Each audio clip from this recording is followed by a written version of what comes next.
แต่ผมบ่ออกไปดอกออกไปอยู่ไปย่างตอนเช้าๆแต่ใส่หน้ากากก็ได้ใส่จนพุ่นละจนเขาเอาไว้ใส่ไว้ตลอดจนกว่าแผลมันสิประสานจนกว่าร่างกายสิแข็งแรงเพราะว่าคันเฮาบ่ใส่ปั๊บเนี่ยร่างกายมันสิเฮ็ดงานหลายเท่าครับมันเป็นต้องไปขับถ่ายพวกนั้นออกอีกเขาก็บอกอยู่คือกันนะหมอก็บอกว่าแล้วแต่6 เดือนแล้วก็แล้วแต่เพราะว่าเจ้ายังกินยาอยู่ก็ยังอ่อนภูมิต้านทานก็ยังอ่อนอยู่พยายามใส่หน้ากากอยู่อยู่ผีกันเฮาอยู่สวีเดนเวลาเฮ็ดงานเฮาก็ใส่หน้ากากเด้ฝุ่นมันหลายอย่างไรห่างเที่ยก็มื้อใดบ่ได้ใส่จุดนั่น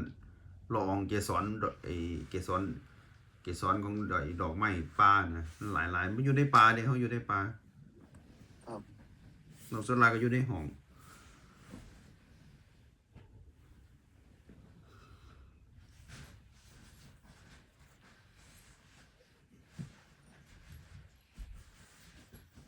อากาศร้อนบ่อยู่พุ่นตอนนี้หนาวเลยอยู่เยอรมันตัวนี้อยู่อยู่ใกล้ๆกันอยู่ใกล้ๆตรงข้ามกับเบลเยียมบ่ไกลกันเด้อ๋อใกล้ๆกับเบลเยียมไปเยี่ยมติดชายแดนเบลเยียมอ๋อที่ไปเยี่ยมยังอยู่ยังมีวัดอยู่พุ่นบ่วัดหลายวัดธรรมยุทธ์หลายอ๋อพุทธศาสนามาแม้เจริญอยู่ต่างประเทศหลายตัวนี้เพราะตั้งแต่มีธรรมทูตมานี่ธรรมทูตส่งออกมาหลายแล้วนั่นว่าเกิดล้อหาไปน้ำอยู่พุ่นน้ำตัวหามันเสด็จขึ้นเดนมาร์กก็เข้าไปในสวีเดนแล้วเข้าไปเซนต์ปีเตอร์เบิร์กรัสเซียเพิ่นเข้ามาเหยียบเพิ่นแล้วขนาดลูกก็เลยเป็นพันธมิตรไปเพราะว่าเดนมาร์กนี่เขาที่เว้าเนี่ยก็เดนมาร์กนี่เขาที่เว้าเลยประเทศไทยนี่คือพันธมิตรของเขาความเชื่อมมันสิมีลายเส้นราชการที่5นะอยู่พิพิธภัณฑ์เขาอยู่หม่องเพิ่นเสด็จไปนะครับก็เพิ่นไปขึ้นอยู่สวีเดนคือกันอยู่สวีเดนแล้วก็ไปสอดเซนต์ปีเตอร์เบิร์กเพราะว่าต้องเข้าไปช่วงสงครามนะเก่งได้เพิ่น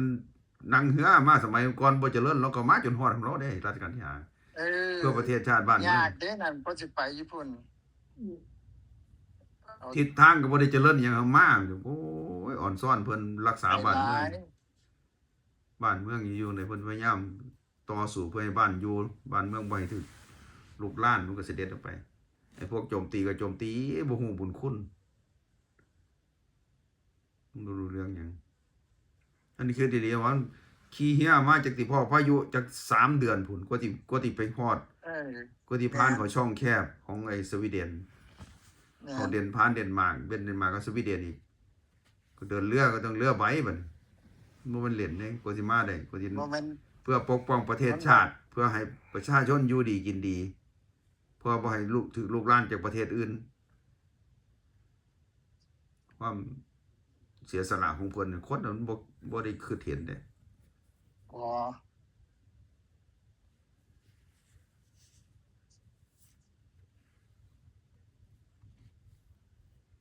จนเกิดเขาเอาคลิปนี้ไปเผยแพร่เฮ็ดจังได๋วะเว้าเรื่องราชการที่5นี่คือสิดังคักแต่ว่ารัฐการนี่เพิ่นนั่งเรือมาบ่ได้เจริญมาจักสิถูกพายุตีแตกจักสิเฮ็ดจังได๋ว่าก็ต้องมาเด้ชีวิตจักสิรอดบ่รอดมาทุลักทุเลมาเรือใบแต่เก่านี่มันบ่ได้เจริญเด้บ่ได้ใช้เรือน้ำมันคือซุมื้อนี้เด้แต่กี้ใช้แต่ลมอย่างเดียวเด้ใส่แต่ลมอย่างเดียวใช้แต่ลมดันมา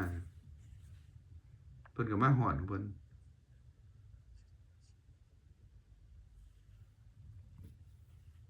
เข้าไปก็ได้เป็นพันธมิตรเป็นของเดนมาร์กของสวีเดนของรัสเซียซุมื้อนี้เขาเคารพแล้วเสด็จขึ้นแห่งราชการที่10นี่เป็นเขาเจ้ารัชกาลที่9นี่เพิ่นทางรัสเซียเขาเจ้าได้ไอเดียในการพัฒนาประเทศไปนะเพราะว่าในหลวงรัชกาลที่9เพิ่นเป็นผู้พัฒนาเรื่องนี้นะชีวิตอยู่ดีกินดีนะมีชีวิตเพียงพอ หายาก